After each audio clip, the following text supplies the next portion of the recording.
高端访谈专访南非副总统保罗·马沙蒂莱。多次来华，他惊叹中国的发展之快。And we are looking at how China does things here, how they formulate plans and how they implement them. 赞赏中国对53个非洲建交国全面实施零关税举措。他表示 It's good. We welcome that. 驳斥外界对中非合作的歪曲和抹黑。他强调 We see the positives. We have not seen the negatives that they are talking about. 高端访谈，敬请收看。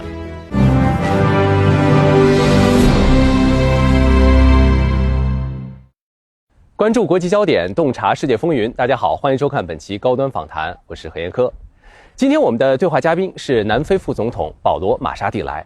从链博会上的智能翻译眼镜到机器人舞蹈，从新能源汽车到数字经济，中国的发展给他留下了怎样的印象？作为中国在非洲最大的贸易伙伴，南非如何看待中国对53个非洲建交国全面实施零关税政策？身兼非洲人国民大会副主席，他又如何看待中国共产党与非国大之间的交流与合作呢？今天我们一起在对话中寻找答案。2026年6月下旬，第4届中国国际供应链促进博览会在北京举行。在“15+5”开局之年，本届链博会以开放之姿向世界分享中国发展红利，致力于促进全球产业链供应链深度合作。南非副总统保罗·马沙蒂莱专程来华参会，这也是他连续第2年参会。So, Deputy President, thank you so much for joining us on Leaders Talk. Thank you very much for this interview. Last year, you led a delegation to China to attend the China International Supply Chain Expo. And also, you inaugurated the South Africa Pavilion. What do you think, or what unique opportunity does this expo bring to South Africa and other countries, especially as a major platform focused on global supply chains?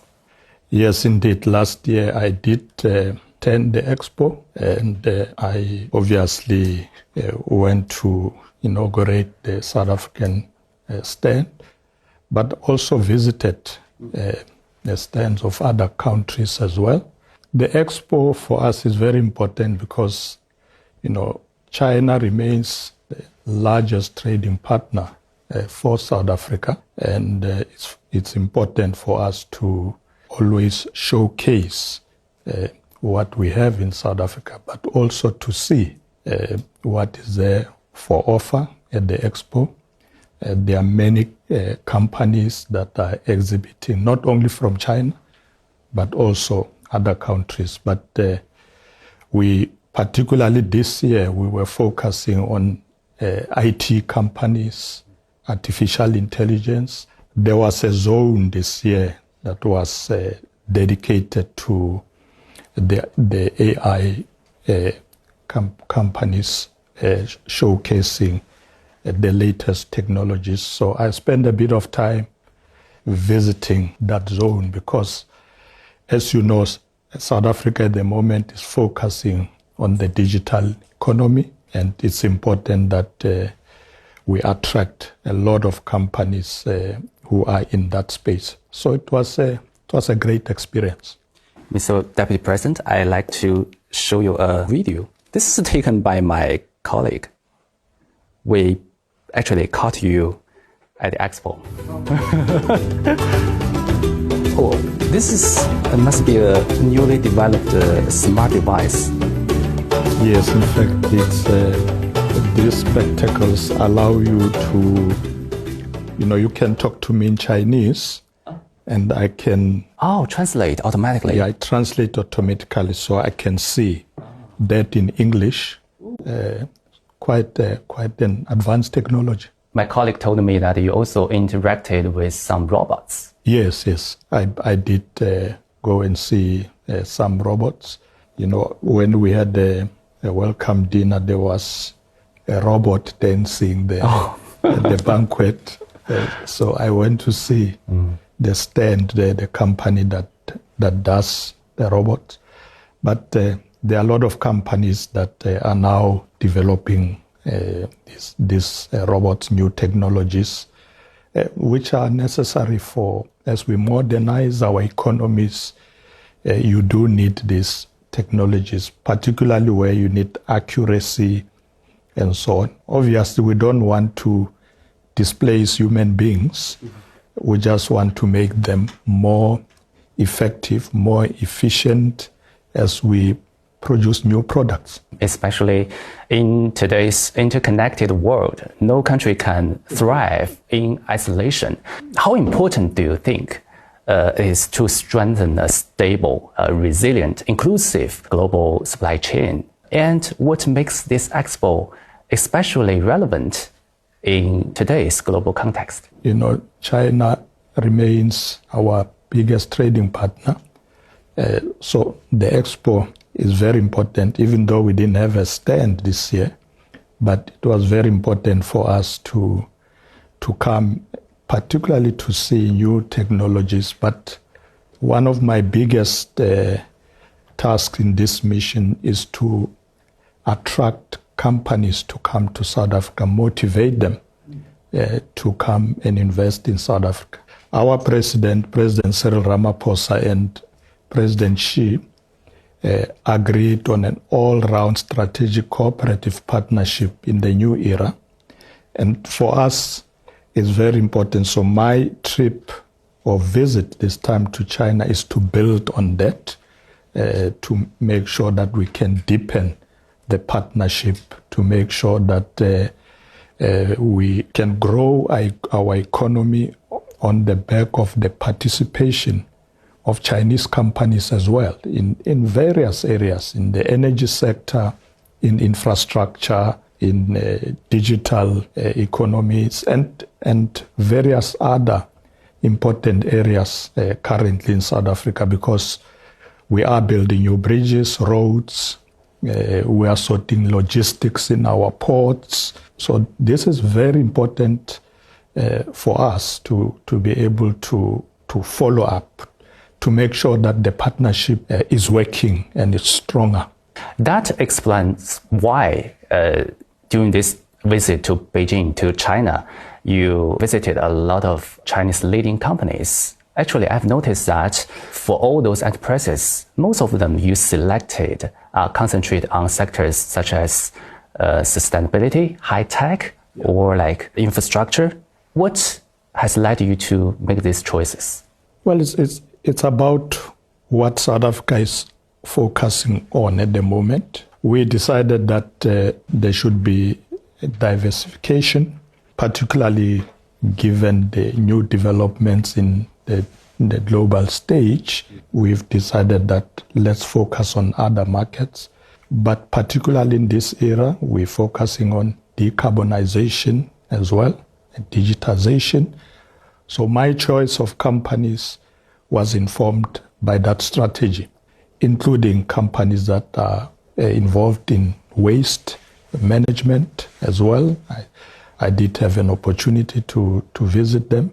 The good thing in China is that many of the companies I visited already have a footprint in South Africa, whether in the automotive sector, whether it's in infrastructure, whether it's in energy, they are already there. 结束北京的行程之后，马沙蒂莱开启了深圳时间。他走进南山区全球服务中心，探讨跨境投资等合作事项。Mr. Mashatile, you have visited China multiple times. So what's your impression about China's overall development? China's been developing very fast. That thing that I've noticed since I came here, that whatever plans they briefed me about, you can see that it's happening already. That's what we want to do ourselves, to make sure that all the plans that we have are implemented speedily. We talk a lot in South Africa about the speed of execution, And we are looking at how China does things here, how they formulate plans and how they implement them, how they've built new rail lines, new bridges, and so on, and within a particular time frame. For instance, when I visited China in the early 2000s, and I went to Macau, and there was no bridge. I went there by boat, but now there's a bridge. So it's quite clear that China follows up on their ideas and plans. And that's, for me, is very impressive. I've seen it happening, and that's the path that South Africa is taking. This year, 2026, is the starting year of China's 15th five-year plan. This timeline greatly overlaps with South Africa's National Development Plan 2030. What kind of momentum or synergy do you think it will be provided by the alignment of these two countries' cooperation? Our strategies are very aligned, and we are watching what China is doing. As you said, they're at the beginning of their 15th strategic plan. We are busy now implementing our National Development Plan Vision 2030, and we are focusing strongly on growth. We want to grow the economy. We are focusing, as I said earlier, on diversification, decarbonization, digitization. It's part of that strategy that we are implementing, and we are collaborating strongly with China on that to achieve those objectives. 南非共和国地处非洲大陆最南端，东接印度洋，西濒大西洋，北部与纳米比亚、博茨瓦纳、津巴布韦、莫桑比克接壤，中间有一个国中国莱索托。自1998年1月中国与南非建交以来，双边关系全面快速发展。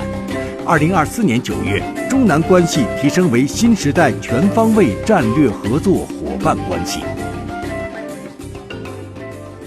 Talking about bilateral ties, Chinese President Xi Jinping paid 4 state visits to South Africa. And since taking office, as we have seen, President Ramaphosa visited China twice. So where does China stand in South Africa's foreign policy? And how do you interpret the current golden age of our relationship?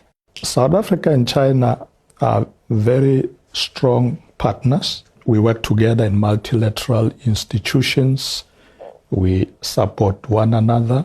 We have participated in FOCAC.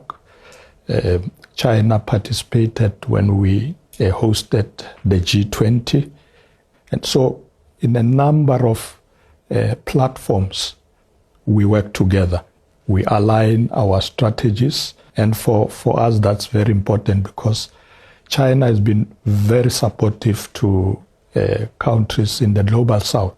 When they started with FOCAC, you can see a lot of developments in the African continent now, where China is involved in building roads, bridges, dams. So it was not just talk. When China said we're going to work with the African continent, they followed up. Chinese companies are involved in those where they're bringing the expertise, the funding, and also transferring skills to the locals, which for us is very important. So we regard China as our strong partner. We regard China as a friend, and our relationship is deepening. So I'm quite happy with this relationship. And also in 2023, during your visit to China, President Xi met with you. How did you feel about that meeting, and how would you describe President Xi as a leader? We had a lot to talk about. He's really a very humble man, very focused. He greeted everybody in my delegation. and we chatted more. And I really appreciated that because it shows that although China is the biggest economy compared to the rest of us in the continent and everywhere, China still treat others as equals. They treat people, properly with respect. And I saw that during my visit to President Xi Jinping. China and African countries are good friends, brothers, partners who can truly trust each other. Yeah. President Xi Jinping has put forward the principle of sincerity, real results, amity, and good faith towards African countries, and the concept of pursuing the great good and shared interests. So what's your take on these visions? I welcome this vision. President Xi is a man of great thoughts and vision, and we are looking forward to continue working with him through our president. And they have a very good relationship together, and I think we will be able to pull together very well going forward. We are looking at the strategies that they are using here. We are looking at their long-term planning, something that I quite appreciate with China, to have long-term planning and make sure that as you develop, you are able to measure. Like you are now entering your 15th strategic plan. You started, every 5 years, you achieve the results. You take another 5 years, you achieve the results. It's very good. And that's really what we should be doing ourselves.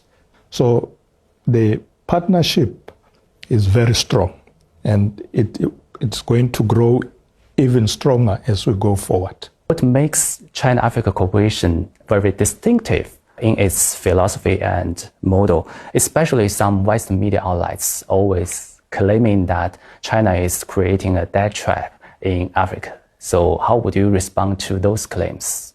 Well, we know that some in the West don't like the relationship we have with China, or that China has with the African countries. So there'll always be some criticism and negativity, but we see the positives. We have not seen the negatives that they are talking about. We know that the Chinese companies that are locating in the African continent are bringing with them skills, they are transferring skills. So that approach to me is very important. I don't see any negativity. And lastly, of course, China always treats us with respect. For us, when China looks at us as South Africa or the continent, they don't see commodities, they see people. So they treat us with respect, and we appreciate that. That's why we are looking more and more into working with China going forward. And it's because of this positive attitude.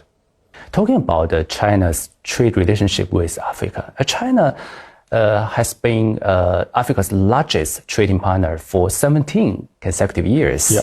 Since May 1st this year, China has fully rolled out its zero tariff policy for 53 African countries, which has diplomatic ties with China, including South Africa. Yeah. So how does South Africa view this zero tariff policy? So it's good. We welcome that.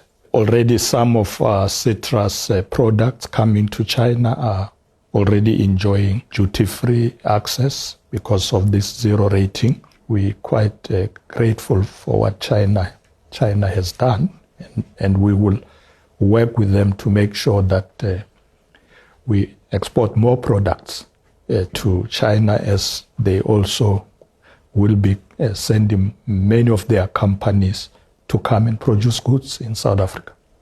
South Africa is one of the earliest countries to join the Belt and Road Initiative. Actually, as we know that South Africa have long suffered from power shortages. Yeah. So in that case, clean energy and grid modernization emerge as highlights of this cooperation and the BRI's framework. So how do you assess the changes that BRI has brought to the South Africa? Well, we were amongst the first countries started taking advantage of the Belt and Road initiatives.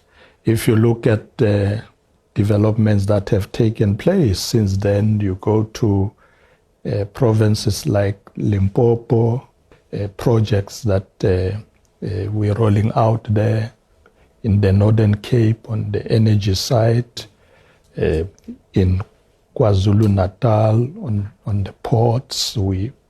One of the busiest ports in South Africa is the port of Durban, and there are Chinese companies that have worked with us on developing there.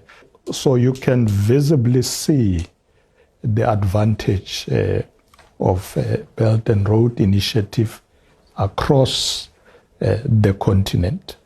And of course, I'm expecting that more is going to happen. I've seen that already. China is building rail lines in Kenya, in Nairobi. There are projects there. So the impact is visible, and you can see with the projects that are already on the ground. Actually, besides serving as the Deputy President of South Africa, you also hold the post of Deputy President of the ANC. The CPC and the ANC have maintained very close communication over the years. So looking ahead, how can these two parties continue to strengthen the exchanges and share on governance experience?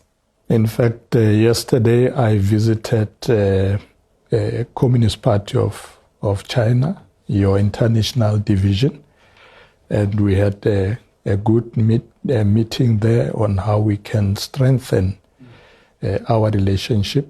And one of the things we agreed on is there must be regular visits between the African National Congress and the CPC, those exchanges between the two parties. But looking at on what we can work together on, China has a very advanced political education school where we will continue to send our people, but we have built our own political school as well. And our head of the political school visited China not long ago to see what you are doing, to look at your curriculum. China also supported the establishment of the Julius Nyerere School in Africa that will benefit many African countries, not only South Africa. When the parties work together, the governments work together. Against this complex global landscape, President Xi put forward the Global Development Initiative, the Global Security Initiative, the Global Civilization Initiative, and the Global Governance Initiative, together with a vision of a community with shared future for mankind. Yeah. And how do you understand or interpret these initiatives and the vision? I support that.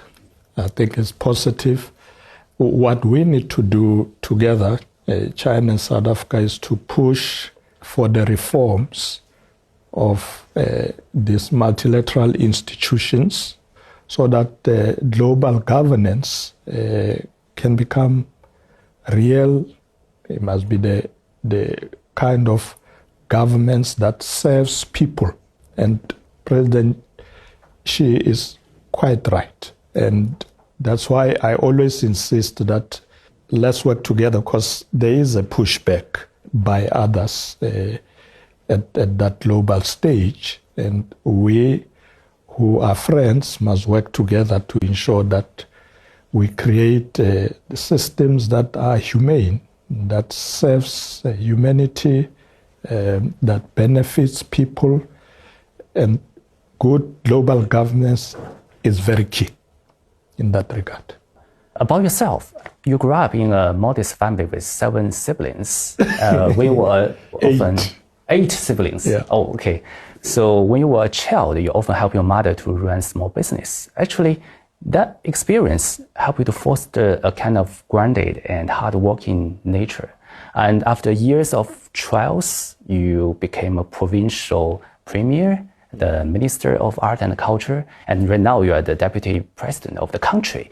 So what experience shaped you most?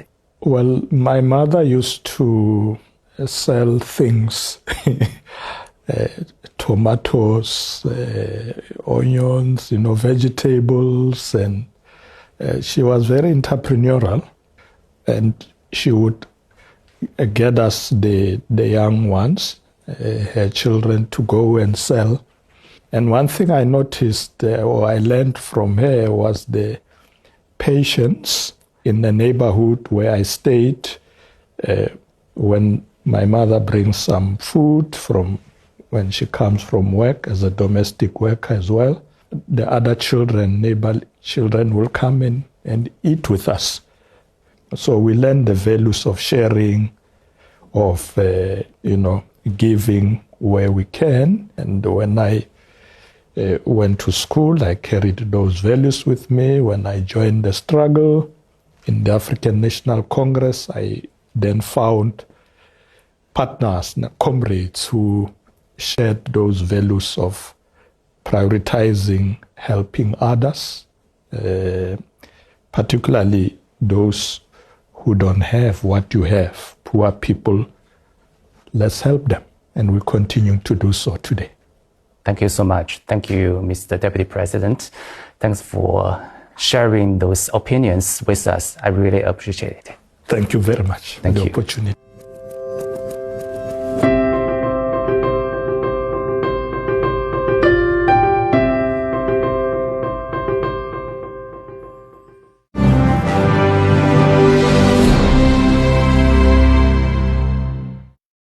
南非副总统马沙蒂莱的这次中国之行，从链博会现场的人工智能展区到多家新能源与高科技企业，他是一路看、一路问、一路赞叹。